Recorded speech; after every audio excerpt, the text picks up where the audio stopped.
It is the breakdown. Thank you for being here with us. It is at DT on SC as always, and at TSN_Marsh as we recap everything week number 4 in the Canadian Football League and look towards week 5, which is always traditionally Labor Day weekend, right, DT? I mean, it's just normal that you could play a month of football and then have some of the most intense games of the regular season.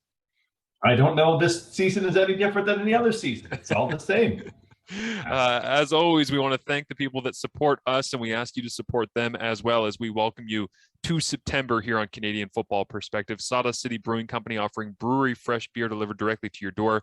Visit their website, sawdustcitybeer.com, shop their wide variety of brews, and learn more about what they have going on. Lots of fun fall releases for you. Use that promo code as well, CFL, and get free shipping on your order over $100. Ontario residents only and must be of legal drinking age.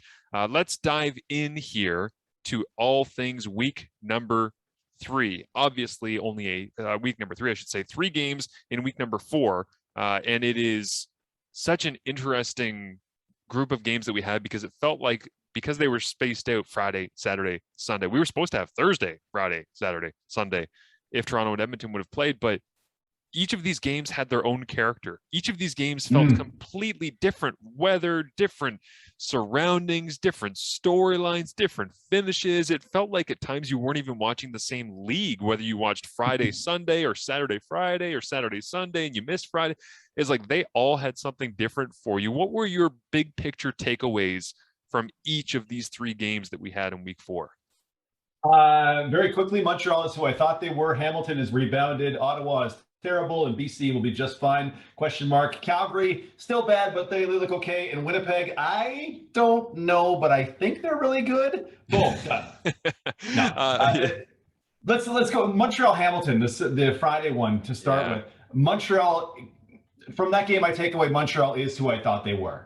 We've been talking about it here since the very beginning.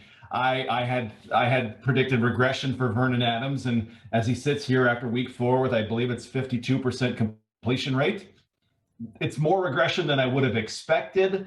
And you can talk about, well, let's just go on that. There's a problem I have with people saying, oh, wait, he can fix this. He's a 6-year veteran. He's a 6-year veteran. His starting might be new, but he's thrown how many passes in this league? 700, something like that. It's a problem, and Montreal is who I thought they were. So this I find to be a really interesting conversation. I don't want to get stuck in the mud on this, but I do think that this is something that you and I have a unique perspective on because of the analysis that we do. We know that there is a direct and inverse relationship between a couple of things when it comes to throwing in the CFL. One is average depth of target versus completion rate, right? The deeper you go, the lower your completion percentage goes. The other is the shorter the average depth of target and completion, the more yards after the catch you get. There's almost a direct tie-off between yards in the air, yards after catch. If you're throwing a ball 2 yards, a bunch of the time you'll get 8 yards after the catch. If you're throwing a ball 8 yards, a lot of the time you'll get 2 yards after the catch. It's this weird relationship that the two have with each other on plays a lot of the time. So, and again, there's tons of outliers to that, but I've noticed that as a general trend. I am so intrigued, DT, and I know that we talked about his growth, Vernon Adams Jr. last week. And I was saying that, you know, how do you want to build your team and what type of style do you want to be associated with yourself? I am so interested in what they're doing right now because Kahari is letting Vernon play. Like Kahari is letting Vernon do these things. And yes, they could lean on William Stanback and be more conservative. And maybe that's the way to ground the offense literally and get it back into some sort of formula or rhythm. But right now it's like, yeah, we'll mix in Stanback and yeah, we'll throw some quick game stuff, but it's a lot of shotgun and deep drops and deep throws. And when there was 2 plays where I just started giggling watching on last Friday night, and they're both Vernon Adams Jr. escaping. One's free Simone Lawrence, will linebacker off the front side, ball's on the right hash. He dances Simone at full speed, steps up in the pocket, throws it 45 yards. The other is the new linebacker from San Diego State or whatever, number 11 from Hamilton, Cameron Kelly, who comes off the blind side and VA sees him, eyes in the back of the head, spins away from it, throws the ball 52 yards in the air, longest depth of target in the entire game. Both of those plays show me that he is being coached, not just being allowed to play that way, but he's being coached. Hey, you are a unique talent that can make creative plays, broken plays. When you break contain, or when you're able to escape somebody, look down the field, take the shots.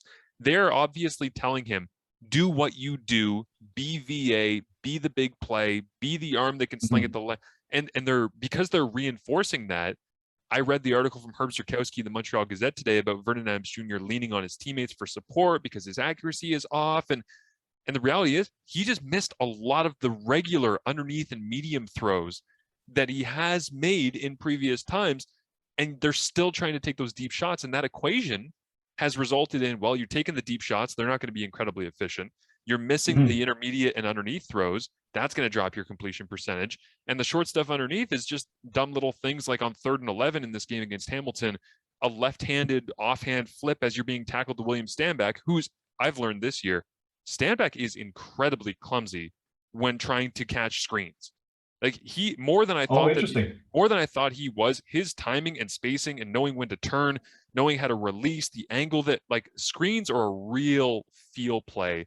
And he's real awkward at it. So all of that is adding up in that 52% completion rate that you're talking about. But it's obvious that this is the style they've dedicated themselves to. And for anybody who's saying, well, just fix it by getting him to throw shorter, I don't think that's possible. Like, they're not going to flip a switch and change who everybody is in this offense. Well, and there's the problem. And that's why, to me, his upside is at this point limited, right? You would think, okay, he's got a really strong floor because he can do all these things with avoiding pressure. And if they just put him in the design run game more, he could do all the things in that vein as well. But if you can't do the 1 to 9 and 10 to 19 range, right? There's numerical reasons why, hey, those 20-yard plus shots, those are great to take. Those are fantastic.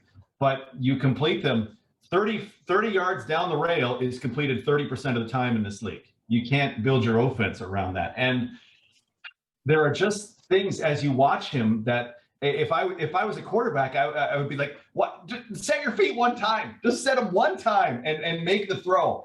And you go, it's your 6. It's your 6. And this is me not knowing why, but just as a fan going, just do that. And I hope it doesn't take away too much from the stuff that makes you special. But at this moment, I don't know what makes you any better than Dom Davis plus 5%, right? They both those guys put the ball in harm's way. Adams a little more elusive, Davis a little bigger arm. But as far as the effectiveness of quarterbacking a football team, I know it's harsh to say, but how are they really that different? Yeah, and I agree with you. And also the idea of trying to there's two types of quarterbacks in my mind. There's the quarterbacks who create success on their own from within a system. For example, when you see Cody Fajardo and what he's doing, Jason Moss has brought in a system. Cody is taking what Jason Moss has given him and he's creating and he's making plays. And then there's quarterbacks that you have to try and structure their success, which is the opposite of what I'm talking about. And it feels like at times Montreal is saying, similar to what Dominique Davis had happen to him in 2019, there's rough parts of your game. Let's try to structure this success around you. And what they're saying right now in Montreal with how they're structuring things is, when we attack, we are going to attack vertically more than anybody else. We're going to lean on your ability to make those big plays. Well, like you say, DT, 30% completion rate at that depth. If that's what you're going to lean on to build your offense, just literally analytically, statistically, if you're completing 30% of your passes and you're taking this percentage of throws that are in that 30% completion rate zone, you're going to have a lot of 2-and-outs. You're going to have a lot of punts. You're going to have a lot of short fields for the other team coming the other direction. And that's a bad equation. And it also leads to more turnovers as well. And what really blew me away, I just actually finished watching this game, which is why it's fresh on my mind, is like Jake Weineke runs an out route to the field. They just run a flood, right? It's 3 receivers. The outside 2 are running go routes, and he's just running a 10-yard out. VA just misses them like 6 yards inside. And again, it's footwork, it's mechanics, it's whatever. But I saw a video of him, and this is classic. The guy that you want to take the step forward, right? I saw a video of him in the offseason, and my first thought was, man, his mechanics look smooth. And in the offseason, they can be smooth because it's safe and protected, and you're doing a certain amount of throws in a controlled environment and no pass rush. And then you see him go into week 1, and or week 2, I should say, because they were off week 1 with the bye, but see him going to week 2, and you start to think to yourself like, yeah, the mechanics look good. And then the heat starts coming, right? Week 3, Yeah. week 4. And as the season goes on, this is the type of quarterback that typically takes all those things that they had in the offseason and has difficulty applying them to in season. And that's what I'm seeing with the mechanics is it's not that they've always been awful. I think he made a lot of improvements. I just think that the improvements are being withered away by the intensity of gameplay and the fact that he's just focused on getting the ball where it's got to go. And he doesn't have the ingrained 10 years like Michael Riley of, you know what, when the heat is on in a pressure moment in the fourth quarter, I don't have to think about where my feet are going to be pointed because I'm going to put the ball where it needs to go. And again, Riley's not perfect. Bo Levi Mitchell's not perfect, but they're at a higher percentage in certain situations and they're more accurate in certain ways. Yeah. Say everything you want about Trevor Harris. He is going to be able to complete a lot of passes in the fourth quarter because it is out of his mind map where he's just going, I know where to get the ball and I'll just put it there because I know how to. But the other thing I found really interesting here about Montreal is that when you mentioned the 10 to 20 and the 20 plus range, in this game against Hamilton, of the throws that he had, which I don't know, let me see how many total throws he had here, because his average depth of target actually wasn't as long as I thought it would be. It was only 11.56, which considering considering the way that he threw the ball vertically, I was like, what? But that's because he had a bunch of throws behind the line of scrimmage. There was 5 of them that were -1, -4, -4, -5, -5. So they were doing a lot of the dink and dunk stuff, I think, to try and get him into a rhythm, but that didn't really help because he's not really that player. Then you look from the 10 to 20 range, those intermediate throws that at times he struggled with in terms of accuracy. They had 9 of those in the game. From 20 to 35 yards, right, next level up, they had one throw. They had one throw. Okay. They had one. So, and then after that, 35 to 50 plus, they had 5 throws. So again, let me paint this picture for people. Let me paint this picture for people. Let me paint this picture. So basically what their chart is looking like, if you're just listening on audio, and again, I'll put out these target charts here on Wednesday as you're listening to this on cfperspective.com so people can see kind of what we're talking about. But I haven't even put it together yet, but I'm looking at these numbers and I'm thinking to myself, I know exactly what this is going to look like. Behind the line of scrimmage and within 5 yards, heavily targeted. That's normal in the CFL. 10 to 20, heavily targeted. 20 to 35, barren wasteland. 35 to 50 plus, hot. Like he doesn't do the typical stuff that most CFL quarterbacks do. Part of it makes me love him, and part of it makes me frustrated because when you see the missed throw to Weineke where he's wide open, that's bad. The interception that he throws where he gets picked off by Frankie Williams, it's such a bad route by Keon Julian Grant. He runs this little bang route. He just is basically backpedaling away from the throw, and VA's staring him down to the wide side of the field against a quick corner in Frankie Williams. What makes you think that's going to get completed? The play where he spins away from Cameron Kelly, looks to Jake Weineke down on a skinny post in the middle of the field. Jake has 2 yards of separation, is running at full speed, has no defender in front of him that would make you not want to just throw it out there and allow him to run underneath it. And similar to Dane missing that skinny post throw to Brandon Banks in the fourth quarter, same time of the game, by the way, where they both miss these throws, he ends up leaving it so short that Jake Weineke has to not only come back towards the football, he has to stop running and just get into a jumping contest. There's nobody out there. And so it's like, these are the things where I'm going, man, if they refine, make the bang throw, don't stare down the receiver, make that outbreaking throw to Jake Weineke when he's wide open and got 4 yards of separation and you throw it behind him. Make the big play down the field when you have the ability to, because you made the freakish athletic play to break the pocket. He is frustrating to me. I like watching him. I do. But he's frustrating to me right now because we're just looking at the numbers and the results. And I'm telling you, the process is not that bad. He's just not finishing throws with accurate ball placement. And if he does, they are going to be killers in the East Division, but they're just not right now the way that he played. Well, and there's a point where I just kind of give up and go, yeah, it's not going to happen. Luke Mullinger, my radio partner, pointed out to me in advance of the Montreal at SAS game last year. He's like, wow, he really stares down his receivers. And what was it, 2 games ago, he watches a guy go boundary all the way across the field and watches him and waits till he gets into double coverage and then throws it. And that for me, that was a story of him in 2019 and why I thought he was going to regress in 2021. And then to see it happening again in 2021 with the stories of, man, he's working out so hard and he built a gym and look at the stuff he's doing. If it's not fixed now, why as an Alouettes fan would I have any confidence it's going to get fixed in the future? Because again, this isn't, Jake Mayer. If Mayer had been doing this in his first 2 starts, cool. He's fresh out of college. Let's go. 6 years in the CFL right for Vernon. And to see it transition from 19 to 21, we're not taking any victory laps here for predictions we made, but through 3 games, it's exactly what I thought it's a little worse than, but it's what I thought it could be. I just don't think they are that far off from hitting on those plays as it seems. Like when I watch it back, the end cut of the missing the skinny post when he breaks the pocket away from Cameron Kelly, it's open. Like this is the frustrating part. Is it open on time though? Is he on time with that throw though? But he spins out of the pocket. He's creating. He's got his eyes down the field. He locates a receiver and he just lets it rip. And it's like, I get it. It's a 52-yard throw. The accuracy on 52-yard throws is difficult. But when your receiver has separation and you have the arm strength to get it there, it's just like, man, that play, if you make it, like at that point in the game, they were down 10. If he makes that play and they score, they're down 3 in the fourth quarter. Like those are the plays that, if again, just to wrap this all up, if he hits on those, they're in every game. When he doesn't hit on those, they lose by 17 to a Hamilton team with a new quarterback in who's finding themselves with a lot of injuries. And like that right there is the Montreal Alouettes. And for anybody who listens consistently to our podcast here on CFP, specifically the breakdown, I have a feeling this is going to be the Montreal conversation all year. Did they hit on the big plays, the creative plays, the off-schedule plays for VA? Yes, they won. No, they lost. That's it. Like that is the Montreal Alouettes of 2021 through the first month. Yeah, and it's why I wasn't real high on them. And just think about what would have been the difference in that Calgary game. This much. Yes. This much.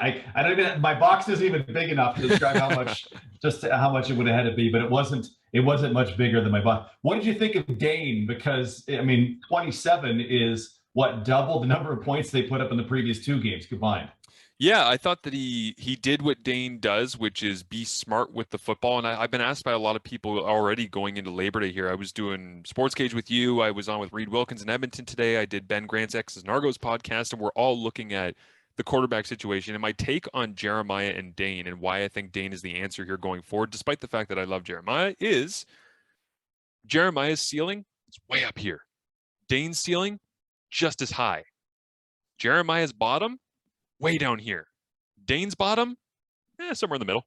Like when Dane is not on, raise the floor. When Dane is not on, it might be dull. There might be a lot of short completions. The completion percentage might not be where you want it to be, but it's not going to be throwing the ball into the chest of Willie Jefferson. And that's the difference to me between these 2 guys. So when he goes into Montreal, I actually thought the called runs that Tommy Condell gave Dane Evans in Montreal were interesting because there were 2, basically, it looked like zone read keepers that were called where he wasn't really reading a defensive end. They might have blocked the defensive end even on one, and they looped Kalinic around to lead block for Dane going, and he actually turned the corner and ran for 8-10 yards. They called a couple of those. They called a quarterback draw in the first half when they emptied it out, went 4-2 or 3-3. I forget what it was. But they actually tried to use his legs a little bit, which to me was a bit of a new dimension in terms of play calling that they didn't really use in 2019 all that much. And then in terms of the way that he handles himself in the pocket, I like Dane because as we're talking about Vernon and his mechanics and some of the issues, Dane is really, really sound at how he builds himself from his feet up, like feet through ankles, knees, hips. Everything he's got a whippy arm, but he is extremely comfortable standing in the pocket. And he took some hits too, man, because Hamilton's got some challenges right now on the offensive line. He took that one from Menard who got called for roughing the passer when Nick Usher wrapped him up. That's a pro football hit. Like that's the type of stuff where in any given Sunday you see, Lawrence Taylor and the Sharks coming in and they get the close-up shot of like, and then it's just like football. Like that's a really tough hit. And what did he do? He popped his helmet off. He adjusted his chin strap. He put it back on. He went back to work. And like, not that Jeremiah doesn't do that too, but I love the way that Dane carries himself in the huddle. I think he's got some throws that he's incredible at. It's the little things with him that I love, the slant timing, Ball comes out always on time, on placement, swing throws. He's the best at throwing bubble screens in the entire CFL. I don't care what anybody says. I know that's a weird thing to fall in love with, but that is something that I've never seen Dane throw a ball behind somebody low at their knees, at their ankles. Every bubble screen, every swing, every screen that he throws is right where it needs to be to help the receiver and the running back go upfield. So there's a lot of things to like from him, and I think there's a lot that they can build on there. I now want to go back and look at every pass he's thrown behind the line of scrimmage. Hands up if you also had Stephen Dunbar in CFL fantasy. Boom! We're all winners. Let's all celebrate together. I heard you did. I saw Christina Costabile's tweet about this, and I was like, man, that is a pull. I would not have thought of that. Boundary wide receivers for the win, right? Even though Dane's a guy who likes to use all five receivers, as it were. He does spread the ball around. He's not as boundary concentrated as Zach Caleros is. I just thought, man, $2,500, let's go. Yeah. Watching that game and watching them just take Montreal apart, it just made me think, man, they're doing this to Montreal in Montreal when they are not even remotely healthy. Mm-hmm. Not even remotely healthy. Yeah. I just thought, okay, if I have to forecast, will I be looking back 6 weeks from now and go, them going to Dane Evans and stomping Montreal into the ground was the turning point of the season for them?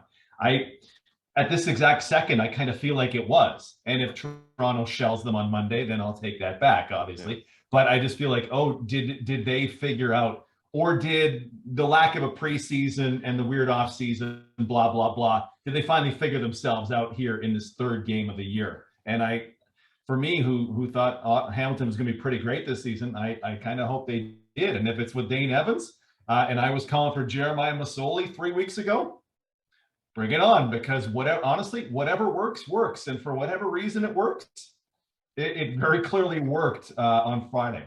I think Jeremiah will play again this season at some point. I just have no idea when it's going to be, and it's going to be contingent on Dane struggling. And Dane was 9-3 in 2019, and he's 1-0 in 2021. So if they continue to have a winning percentage that is 75% or above, and they get on a roll and they get a bunch of home games because they started the season with a month on the road, it's going to be tough for Jeremiah to get back in the game unless Dane gets dinged. But he's also really good at protecting himself. Like, he is smart. He doesn't take dumb hits in the pocket. Yeah. Again, the offensive line is going to be responsible for his health moving forward, and they need to do a better job of protecting him or Masoli. Otherwise, they're not going to have success. And especially with back-to-back games against Toronto and 4 games over the next 3 months against the Toronto Argonauts. If Toronto gets Shane Ray back, Sean Open up there, Coney Ely, they go Charleston Hughes, Cordero. I mean, if they get into a rhythm as a pass rushing group and they start, Glenn Young, the defensive coordinator for Toronto, starts throwing some spicy different twists and blitz packages that haven't been seen on film yet, which I fully expect because it's Labor Day and teams like to open up the bag of tricks a little bit. If that happens, they got to get the ball out quickly. And there's going to be receivers that need to have their head on a swivel, because we saw in that Winnipeg-Toronto game that when you know the ball is coming out quickly on slant routes because you can't protect, like Toronto couldn't protect in that second half. The ball comes out quick, throws the slant, Brandon Alexander comes downhill, massive collision, Armani Edwards out of the rest of the game. So there's an equation there where it's like, I'm a little concerned about Dane's health. I'm a little concerned about the receiver's health against Toronto in the next couple of weeks. But there's a game plan to be built there, and if anybody can do it, I love Tommy Condell's work. So I'm not against him being able to have some success. Do you got any last thoughts you want to wrap on Toronto or Hamilton, Montreal, I should say? Dane Evans, 2019, threw 100 passes out of behind the line of scrimmage. Only 6 were uncatchable. 94% is pretty good. That's really good. Actually. And they're sexy. This is the thing. They're really sexy. Like I forget when I realized this, but I think they threw 2 or 3 bubble screens in one game. And I always had trouble with those throws because whether you're under center or in the shotgun, it's catch the ball, gather. Some guys can go without laces. I didn't have a problem going without laces as long as the ball wasn't wet, but you catch, gather, find the laces, flip your hips, and get the ball out as quickly as you can. And you just want to hit him in the right spot where it's behind the line of scrimmage, so that the receivers can block downfield ahead of it, and you can lead him up the field, but you don't lead him too far upfield because then you're going to lead him right into the back of his receiver. And he has this ability to get the ball out quicker than I think, honestly, anybody in the CFL on those specific throws.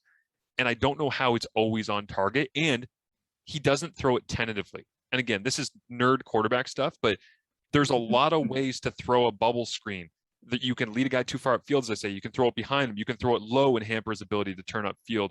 Or you can throw it tentatively, like I was always guilty of, where you just want to put it in the exact right place, but you don't know if you can do it at full speed.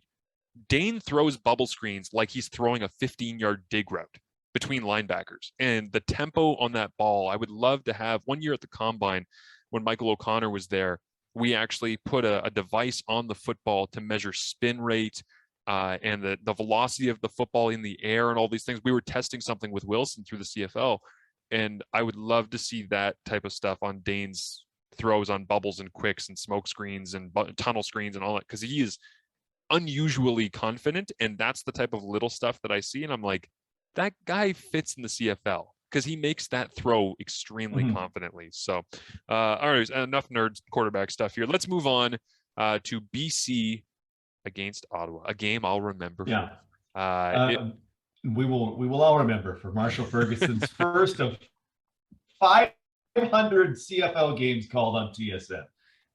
My play chart has been laminated. Nice. It will be remembered forever and ever with a little note in the bottom corner that kept me sane for the entire game. For Noah and Mar, love forever and always. There you go. So you love Trevor Noah that much? That's awesome. I do. Yeah, huge fan. Comedy Network, CTV Comedy Channel. There you go. Yeah, Let's talk about Ottawa for a second. I want to throw you something on Ottawa. Glenn Suter does a regular spot on my show twice a week. He's in our pregame show. He said time to go to Dominique Davis. Do you believe time to go to Dominique Davis if you're the Ottawa Red Blacks? I'd rather go to Michael O'Connor in a trade than I would to Dominique Davis. Why so? Because I have my reasons why I agree fully. Yeah. But why do you say so? Dominique Davis is a two-layer player. Again, not dissimilar from what I was talking about with Vernon Adams Jr. He is under 10 yards and more than 35, 40 yards down the field. That's where a lot of the attempts go. The deep ball accuracy, if you ignore week 1, week 2, Calgary and Saskatchewan in 2019, was atrocious. The 14 interceptions to 5 touchdowns is not going to be something that will be received well by your fan base. If you decide to take the ultra efficient, calm in the pocket, throw it underneath, I'm not going to challenge the defense, but I'm not going to make some really bad mistakes. Let's try to win some games with special teams and defense this year, Ottawa Red Blacks. And you say, yeah, that guy that we brought in and we promised you we were going to lean on his experience to get us through this season. Yeah, we're going to actually go to the guy who's kind of reckless with the football at times. Big arm, talented, athletic, can move. But I've seen Dominique Davis have packages built for him before in Winnipeg and in Ottawa, and he's not successful as a package player. And when you put him in the game as a full-time player, then if he's making 20 throws, you are going to see 2 that make you go, whoa, that guy has talent. You're going to see 16 that are, okay, whatever. And you're going to see 2 that make you go, what the hell was he seeing? So like that's kind of the split on him. And again, a little bit like Masoli, where when he makes errors, he makes big ones and he makes costly ones. And I think if you're Ottawa, as sad as it is to say to Red Blacks fans, I hate to say this, but you are better off watching Matt Nichols throw 3-yard checkdowns and crossing routes at times for the remainder of the year, playing it safe and trying to win games other ways, than turning the keys over to a quarterback who I know he is going to be inefficient with the football, and that's going to end up costing you more than it's going to help you. Yeah, I have a tough time with arguing with any of that. I don't think you can go to Davis. I think we saw that in 2019. All the things you mentioned. I saw him in a game throw 3 picks on 6 passes to the Riders, and I literally sang a Christmas carol when he threw the 3rd one to Derek Moncrief running right downhill at him, because the previous one had hit LJ McCray right between the numbers. I feel like we've seen that story before. And you were talking about floors and ceilings with the Hamilton quarterbacks. I do think that Dominique Davis might raise their ceiling in Ottawa, but I'm very sure he lowers their floor. Matt Nichols would be a great floor raiser. Like you would not be worse than this, and it would be pretty nice, because Matt Nichols is all right. He will absolutely raise your floor. It's going to get more troubling if you go to Dominique Davis. And I like the thought of him being the number 2 quarterback there, because you can have him in the game and he can do the short yardage stuff, and you can Strevler like in 2019 for the Bombers. You want him to throw on 2nd and 1? Absolutely. Let's run a pattern where it's one receiver and one defensive back, and there's a lot of open space. Sure, a low risk pass that might pay off big. Absolutely, let's go with that. But I just, after what we saw from him in 2019, I just can't do it. And there's one thing, while you were talking, you made me think of one thing.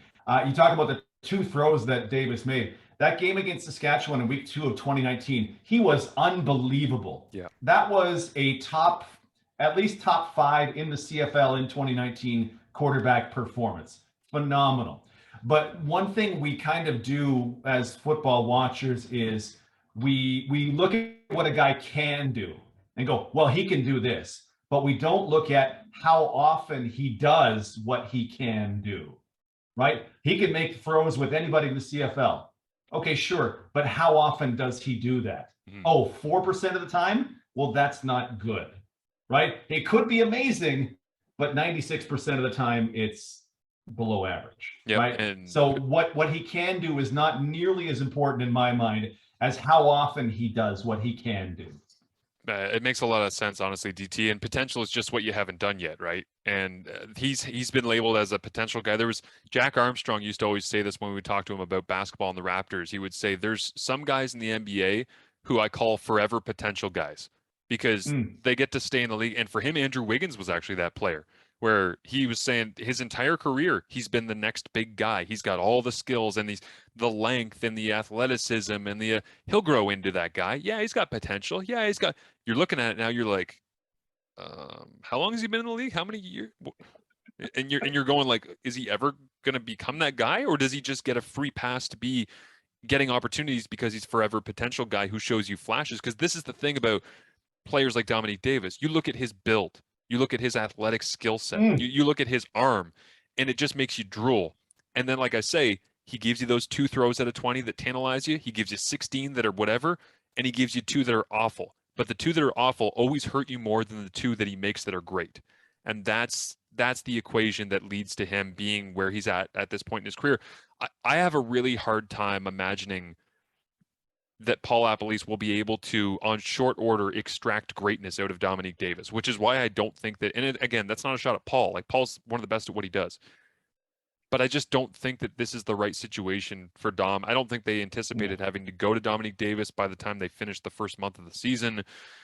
But, oh man, all hell's going to break loose on Friday night in Montreal if we get Dominique Davis, Vernon Adams Jr. I don't know what the hell that's going to look like. Do you? Nope, but I'm gonna love assessing it on video and going, yeah, okay. No, and yeah, I like your perspective of it. Suits has the perspective of it's different, and Dominique Davis, you got to give him a shot, and I totally respect that. We'll see which way Ottawa chooses to go, because Lapo knows Davis from his time in Hamilton, and at the same time, Davis was allowed to leave. Pardon me, time in Winnipeg.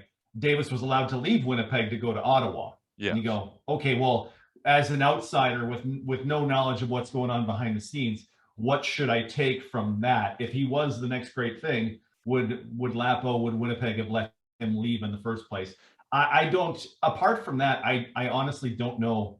And I don't want to poop on Ottawa, because I've very clearly done enough of that. And it's only so much fun being right when you watch them. You know that people are, man, I'm soft today. I'm talking about people and their feelings, and they work hard, and it's just not going well for them. I honestly don't know what I would suggest to help Ottawa improve, other than get those guys back from the 6-game injured list and work at it from there. I honestly don't know what the answer is, Mark. Well, so there's 2 things here I'll say. One is that I think what Suter is doing there with the idea that you got to play Dominique Davis because it's a changeup is, what he really means is you need to play the backup quarterback, because that's what we do in situations where offenses look like this. But the problem with that take by Suits is that you want to play the backup quarterback, but the backup quarterback is very clearly not the answer in this situation. Like, if you were to look in Toronto, McLeod Bethel-Thompson not getting it done, do you go to the backup? Hell yeah, you go to the backup. It's Nick Arbuckle. He's got the potential, and he can take the ball and run with it, and he did it in week 3, and now he's going into Labor Day. Dominique Davis is not the answer in this spot, and I somewhat sarcastically say I'd rather play Michael O'Connor because I don't know what the hell O'Connor looks like in a CFL game more than some reps in week 21 of 2019 Toronto at Hamilton. But I know that Dom Davis is, and I'm with you. I hate beating the, hey, don't play this guy, don't play this guy. But Yeah. I had heard from somebody going into last week that Dom Davis had received a bunch of snaps in practice and they were building a package for him. And then we get into the game and he doesn't take a single snap. And then I was talking to Dave Naylor earlier today, and he said, yeah, he called Ottawa and they gave Dominique Davis a bunch of snaps as well in practice today, and they're expanding the package for him going into Friday. And, I talked to Dunnigan about this a little bit, and he said, how long have you been in the league and we're still building packages? Like, if you're at this point in your career and we're building packages around you and your game really hasn't changed all that much, better or worse, you're just stuck in a rut. Like, you are what you are at this point in your career. You always say this about quarterbacks typically, is that you end up basically having first year, you're raw, you don't know what you don't know. Second year, you take a jump. Third year is your best evolution of yourself. And when you become the rest of your career is what you build into your third, fourth year and grow from there. Well, he's beyond 3-4 years that he is this quarterback who's going to have the positives and negatives that we've talked about here. Do you have anything of interest on BC? I know it was a wet game. I mean, there wasn't a whole lot to talk about. It was a very rudimentary game where they just let's get in, get out, kick some field goals, get the victory, go to the bye. More Shaq Cooper was nice. I don't know. I don't have Dominic Rhymes' numbers off the top, but I'm very surprised that Dominic Rhymes hasn't been an integral part of that offense so far. Lucky Whitehead slowed down the last 2 games because you have to, or you're going to have 2,000 yards. Yeah. Burnham is still Burnham. I'm just a little surprised Dominic Rhymes hasn't been a bigger part of that. I wonder if that's the switch positionally from the X to the Y, or just what it is. But I was hoping for more from. I was hoping Dominic Rhymes would have more opportunities. Let's say it that way. Yeah, for sure. He was dinged a little bit in this game, so his stats probably won't look very good. But Rick Campbell actually circled him in our pregame conference call last Thursday, saying we like Dominic Rhymes a lot because he does a lot of the dirty work that doesn't show up on the stat sheet. He said we're giving him a lot of that trap blocking or chipping defensive ends on the field side or getting involved in the run game and working your way to the middle linebacker as kind of like a crackdown. And so, yeah, he's doing some stuff. I think that his role has changed from what we thought that it was in Ottawa, because let's be real, they're a better receiving group right now than Ottawa when he left there, right? 2019, like, to come over and go from that group to being one that has Burnham and Lucky Whitehead doing what they've done. There's not a whole lot of room for other people to be involved in that one. So, what's his depth of target this season? Probably 7 or 8, I would guess, max. Do I not for some reason? Oh, Dominic Rhymes, 8.8. He was the deepest targeted receiver in the league last year, and now it's 8.8, which is the average pass downfield is what, 9.5s for folks who aren't following this quite as well as nerdy as you and I are. So that's maybe that. I don't know that I love that, but I'm kind of neutral on BC. Like, yep, things are going well. They're 2-2. I have the over on 5 wins this year. Things are going right for DT. And everything will come down to, okay, what does Michael Riley's arm look like 10 weeks from now? Yeah, absolutely. By the way, Dominique Davis, for anybody who's listening to this heading into Friday, I wrote on my play sheet here in case he got in, because I had a weird feeling he was going to get some snaps and he didn't end up. But sorry, I'm just looking at the stats from last year. 200 of 312 for a 64% completion rate, 2,200 yards, 14 interceptions, 5 touchdowns, career high. 3 touchdowns versus Saskatchewan week 2. Career high, 354 yards versus Saskatchewan. It's like, how does somebody have one game that makes them look that way and the rest of their career essentially is a different human being? I'll never understand it, but he's taken 5 snaps in 2021, Dominique Davis has. 2 of them have been quarterback sneaks. The other 3 have been called running plays. He has not attempted a pass as of yet in 2021 in this spot. And in terms of depth of target, this was my favorite depth of target research that I did going into this game. Ryan Davis out of Auburn, that's been getting a bunch of touches with them throughout the year. Average yards in air. What do you think his yards in air have been through the first? Don't go researching it. I mean, geez. I think I know my number is different from yours just because of the way when you said it on the air, I thought it was hilarious and I had to look. I have it being 0.9 Okay. running back level. Yes, 0.9. exactly. He is essentially a running back getting screen passes behind the line of scrimmage. I had negative 0.5. Like his average throw was targeted to him behind the line of scrimmage, which just blew me away for a receiver. And then you see Lapo basically just looking for anything that'll work. And 2 or 3 times in that game, he goes to the speed sweep from under center to Ryan Davis. And it's just like, again, it's not high school level stuff, but this is actually, I wanted to mention this because we have been banging on Ottawa so much and with good reason because they haven't performed. But I asked Lapo some actually difficult questions about their offense when we were off recording, just the two of us talking about this. And I said, like, how do you explain that certain plays that you ran in Winnipeg that looked so crisp and so effective, like for example, the fake toss to the field, inside pitch counter where you pull the guard and the tackle around. I told him, I'm like, I don't know what you call that, but I've seen that play from you. I love that play from you. It's been really effective in Winnipeg. It's still effective in Winnipeg because Dembski's getting it now from Collaros, and it's just like bing, bang, boom, boom, counter, boom, 15 yards. They tried to run that play in Ottawa in week 3, and it looked slow. It looked clunky. It didn't get any yardage. It looked bad. And I went, man, that's a perfect microcosm of what we're talking about with this stuff. A play that I know how it should look. I know how crisp it looks in Winnipeg, and it looks slow and disorganized in Ottawa. And I said, how do you explain that? And he said, here's the thing. When I started in Winnipeg as the offensive coordinator, it looked like the stuff that we're going through, okay? But each year we built.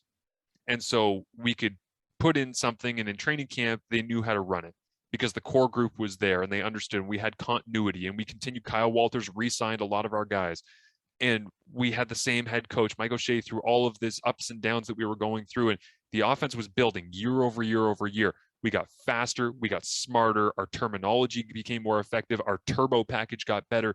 And he said it got to the point where it was like build, where you're getting to West playoff berth, West semifinal, West final, Grey Cup. And it culminates in that offense obliterating the Ticats defense in the Grey Cup. And he said, now I'm in Ottawa. This is essentially 2015 for me in Winnipeg. He said, we're figuring out how to install things. We're teaching them how to see what we're putting in. We're still deciding who our core guys are. We don't have a core that we've been building with for 4 or 5 years. That's why the things that you're seeing side by side look so different, because the situation is so different. And I thought that was a great answer. We didn't get to bring that to air, but I wanted to sprinkle that in here because I thought that was such a great answer. When you're watching Ottawa games, you're like, what the hell's wrong with this? Why are they so bad? That's Lapo in pure honesty saying, I'm building something here. We're just not there yet. This takes time. And he believes in the way that he coaches it. And he knows he's going to get guys up to speed that are worthy of being taught how to get up to speed on it. But they need that time, and they're just not there. Maybe the answer to Ottawa's woes is in 2015 Winnipeg. Drew Willie signs with the Redblacks. Write it down. Drew Willie back in the league. That guy could throw the ball, man. When I heard that quote, Lapo left and the Zoom call, and I immediately said to Dwayne Ford, there you go, Ottawa 2025 Grey Cup champs. He just called it. So we'll see down the road. The third game, I went through all of Zach Collaros' throws from week 1 to week 3 yesterday. One, the league is so much better when Zach Collaros has confidence and has protection. But 2, I was assessing everyone for, was it accurate, was it catchable, all that stuff.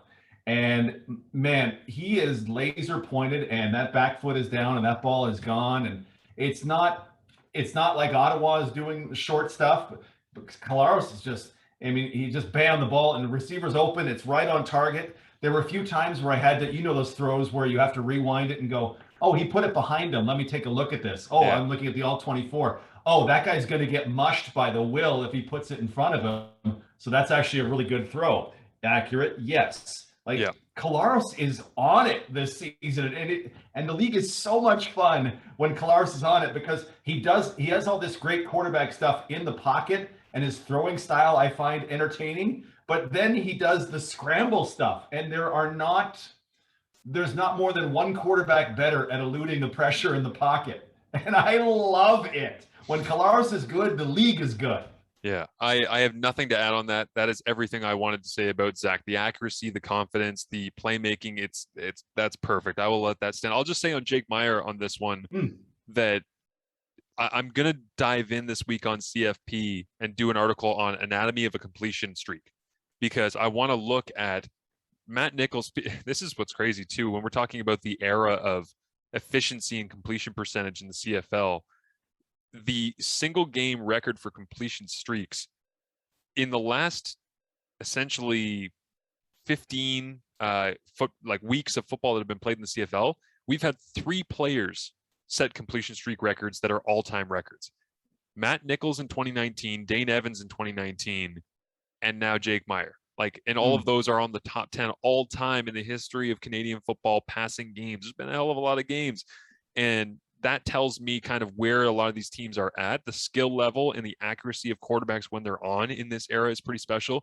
But I want to compare those of the last 2 seasons, Nichols, Evans, and Meyer, I should say, and look at them in terms of depth of target, difficulty. Who is the most impressive of the completion streaks? Because the reason I have a special kind of love for this is I was a completion streak guy when I was playing. And the reason for that was that I didn't have a big arm. I didn't have the athleticism like Vernon Adams Jr. I didn't have the eyes in the back of my head to scramble, make people miss in the open field. So what I relied on was scheming things open and making throws. And I'll never forget this. My first game that I got a chance to start in university was on the road against Windsor. And it was because our starting quarterback, Kyle Quinlan, had been suspended. And I started the game with 15 or 16 completed passes in a row. So we're halfway through the second quarter and I'm 15 or 16 throws in and I haven't missed. And then I watched the game back the next day with the team and I realized there's a reason I didn't miss. Everybody was schemed open and my average depth of target was about 3 yards down the field. So I'm throwing rub routes and crossers and hooks and curls and swings and screens, and I'm not throwing anything vertical. Posts, corners, flies, nope, none of it. So I want to see how impressive was Jake Mayer's actual completion streak, because we just look at the number of, hey, he completed all of his passes. That's fantastic, and we make a big deal about it.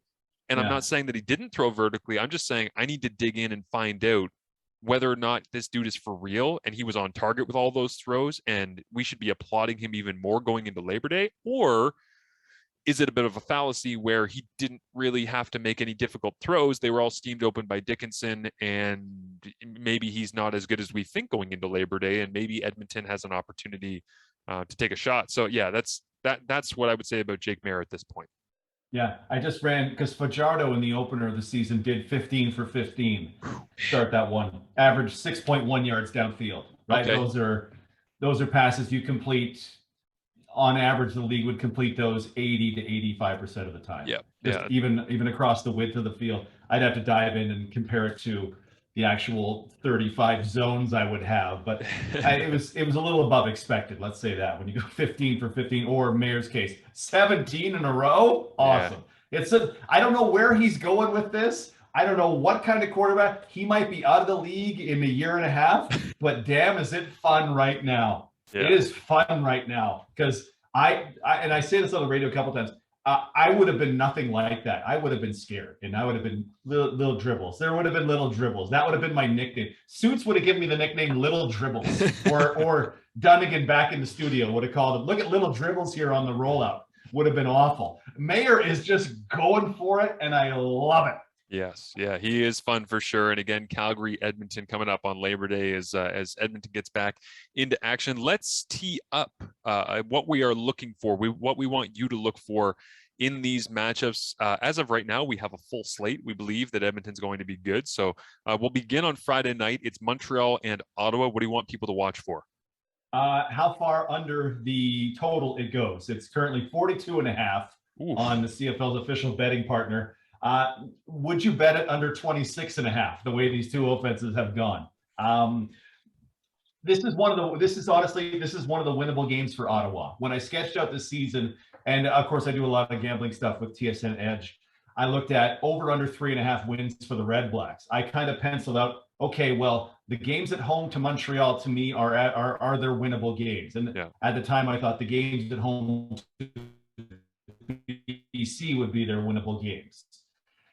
less so now, seeing what BC's been all about. But Ottawa, this is one that they have the potential to win. So how do they respond to that? They're not out of it in the East, where the league leader, division leader, pardon me, has 2 wins and they have 1 win. Sure, it was a fluke win in Edmonton, but how does Ottawa respond in a winnable game where their talent disparity between themselves? Well, actually, you know what? Montreal's got a lot of talent too. What does Ottawa do in a game that I would consider to be winnable at home against a team that, what did Montreal finish 8th or 7th in our power rankings on CFP? Yeah, I believe that they were 7th, Edmonton 8, Ottawa 9, I believe is how that ended up. So, okay. Yeah. But yeah, for me in this one, what I'm watching for is Vernon Adams Jr. to make the throws he's capable of. And I'm not even saying 5-yard curls, or like, he makes creative throws and he likes to make those off schedule throws. He has the ability, the plays are there to be made. This Ottawa defense gives up a lot of yardage. Going into that game on Saturday against BC, they were last in the league and allowed average net offense. It was like 400 yards they were giving up. They're really good in the score zone because Benavides' defense, when you get down tight, he backs it up. But they give up a lot of yardage. And if they're going to give up a lot of yardage in this game, that's going to require BA to make some throws. And I just want to see him, because after really going through with a fine-tooth comb that game against Hamilton, there's no less than 8 throws that he just missed. He just missed them. And he doesn't need to miss them. And I don't want him to miss them. I think he's got the ability, make the plays that are in front of you. That's got to be the message for Kahari Jones going into that one for him. So the next game that we got. Can I make an addendum to that game? Yes, yeah. If you have 3rd and 2 on Ottawa's 5-yard line and you kick a field goal, I'm going to bust my television. Because if honestly, here's the thing for everybody. If you don't believe the other team's offense is particularly good, you should be more aggressive and go for it and not be afraid of turning over the ball in their territory. This thing where you take 3 points because, well, they're not going to score. What are they going to do when you score 7? Because you convert 3rd and 2 easier than you expect. Yeah. Go for it. Kahari, go for it. Give Vernon Adams options on 3rd and 2 from the 5, and don't make it be a field goal. I don't need any more short field goals in my life. The next one coming up for you, Saturday off. Hey, college football Saturday. Nice. That's fun. Then on Sunday, we've got, of course, the Riders and the Bombers and the showdown of the West that everyone's been excited about for a couple of weeks now. I mean, you could talk for 17 hours straight, as you do on the Sports Gauge each week, about what you're looking for in this one. But what's the thing that you think people should be looking for that are watching on television or in the stands? Winnipeg's defensive line against Saskatchewan's offensive line. The numbers will deceive with Saskatchewan's offensive line, because they're very quickly getting the ball out. And Fajardo has these games of 6.7 and 6.5 average or air yards depth of target. They're getting the ball out quick, I think, to cover up for some problems they believe that could emerge. So what can Winnipeg do with that? What do Willie and Jeff Coat do with that? And if you're going to get the ball out, how many times does Willie fake rush and then step back and just start swatting planes out of the sky because he's Willie Jefferson? That is the one thing I feel great about both these teams in a lot of areas. That's the one I am most curious to see. But Saskatchewan has been able to cover up what I thought would be a weakness for them this season, because frankly, they're on their 4th and 5th tackles that they brought to camp, and who could possibly survive that? Winnipeg's healthy defensive line, and I know not totally healthy, but healthy defensive line is the real test right now in the Canadian Football League. So what happens on Sunday? Yep. For me, it's pretty simple. Jason Moss is coming off of a bye week. I got a feeling there's going to be some funky formations.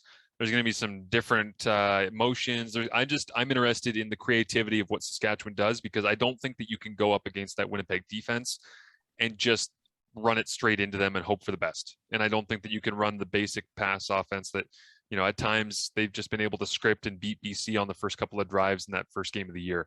I think Moss is going to have something fun in the package. I think it's going to be different. I don't know if it's going to be the diamond. I don't know if it's going to be whatever, but that's what I have my eye on. So fingers crossed he does come out and show us a little bit of something different in that one.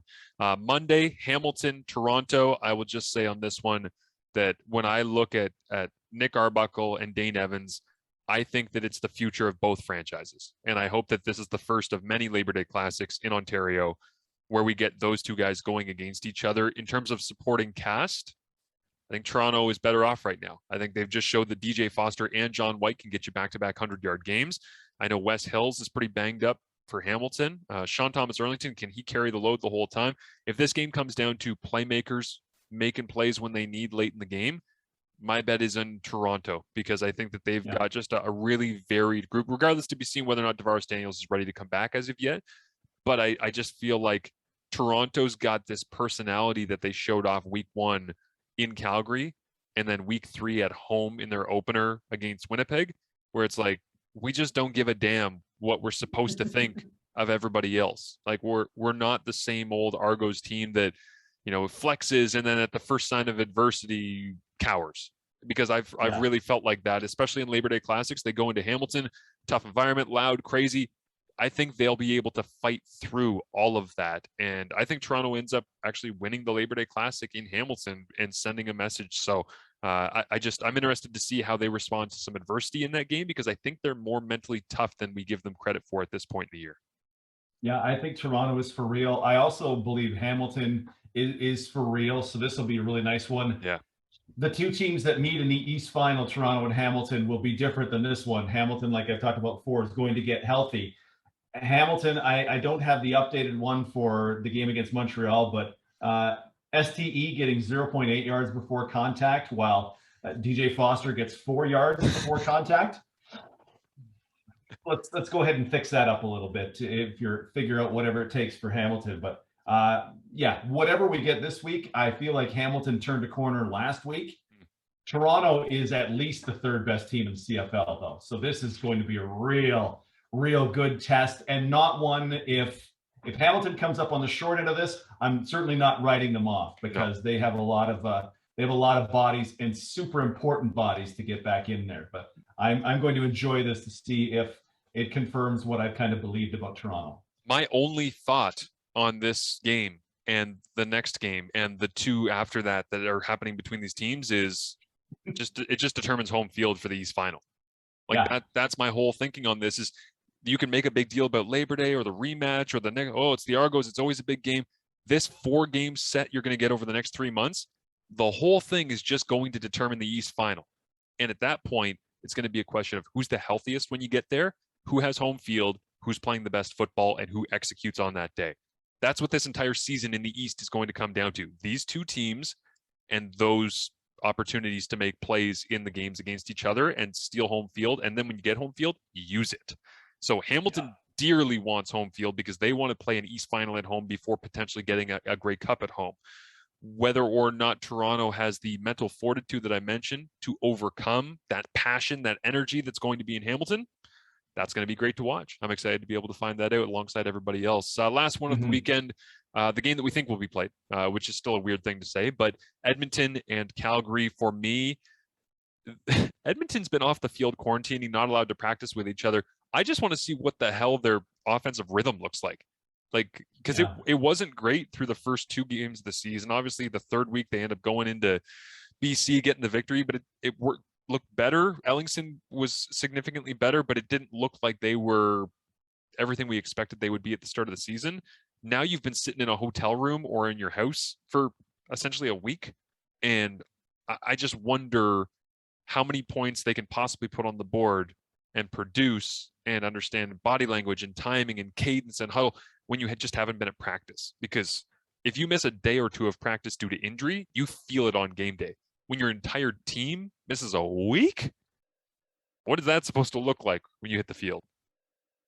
The plus for them is it sounds like they're going to get the full week of practice, right? Yeah. They'll start Thursday with day 1, play the game on day 5 as the standard goes. So that's great news for them. They should be ready for this at least. I mean, we talked about Jake Mayer. I want to see that. Did Edmonton actually turn a corner with the win in week number 3 is something I'll be curious about. This is something I contemplate, and I forget if we talked about it on the cage, Marshall, but if Edmonton were to sweep this home and home, Calgary would be 1-5. And those words, the Calgary Stampeders would be 1-5. Don't feel like they shouldn't go together in the same sentence, because there are people listening to this podcast that weren't alive the last time they didn't win double-digit games, right? Yeah. It's nuts to think about that. So the odds are they split and everything's okay for everybody, but Calgary could be 1-5. I think And then, Calgary is significantly better than their record shows. Their point okay. differential, if you see it, they haven't lost by much, they haven't won by much in their one victory. I think they win both. I think Calgary. Ooh. I think Calgary bounces back in this. If Jake Maier is for real, I don't even care if Bo Levi comes back super quick. I just think if Jake Maier is going to complete a high amount of his passes, they get a little bit more out of their playmakers, and Edmonton could be in tough coming out of this, even with the practices in the next couple of days. Your starting left guard gets released because he's an idiot. Then you end up having, your receivers probably being affected by COVID a little bit in terms of getting their wind back and all the rest and the reps and the timing. So I feel like this is a perfect storm for at the end of the rematch. Calgary goes into Edmonton, gets back-to-back victories, and they're 3-3. And at that point, you're going, okay, they're now in third in the hunt, whereas Edmonton might be kind of towards the back end. And it's at that point, you're kind of thinking Saskatchewan, Winnipeg, Calgary. Well, that's the three teams that were there in 2019 in the West playoffs, right? Because you had Edmonton crossing over and BC not making it. How quickly do we get back to that kind of being the status quo in terms of standings? Yeah. The bettors on this early release would agree with you. The line started Edmonton, I believe it was plus 3.5. It got all the way up to 6 on Tuesday. So now it's currently, as we're talking, it's Edmonton plus 5.5. So the bettors are clearly thinking that Calgary, the last place team in the CFL, at least by record, for whatever that's worth, is significantly better than the Edmonton Elks. So, yeah. Very curious to see it. Yes, absolutely. Thank you, as always, to our good friends over at Fox 40 for helping us out here. Get your Fox 40 gear, your whistles, your coaching boards, and much more. Go to their website, fox40shop.com. Use the code CFP15 at checkout for 15% off on any and all of your orders. They got the Sonic Blast CMG with 120 decibels of sound power. You can use that. Just don't use it during Labor Day in the stands in Regina, because that will get you kicked out of the stadium very quickly. So I hope that you have a blast, DT. I hope you enjoy Labor Day. It's Christmas in the prairies, I know. So it's going to be so good. And then next week we'll talk about just how deafening it is when you go to Winnipeg for the Banjo Bowl, because that stadium keeps the sound in. It's 2 weeks of hearing protection for me. That's perfect. Well, we will all be listening again. The Sports Cage, you can catch GT, of course, throughout the week, and then listen to the game broadcast. I love listening to your guys' pregame show, by the way, on 620 CKRM. You can get it on there, and we will talk to you right here on CFP with the breakdown coming up next Wednesday. Thanks so much for listening, and have yourselves a great Labor Day weekend.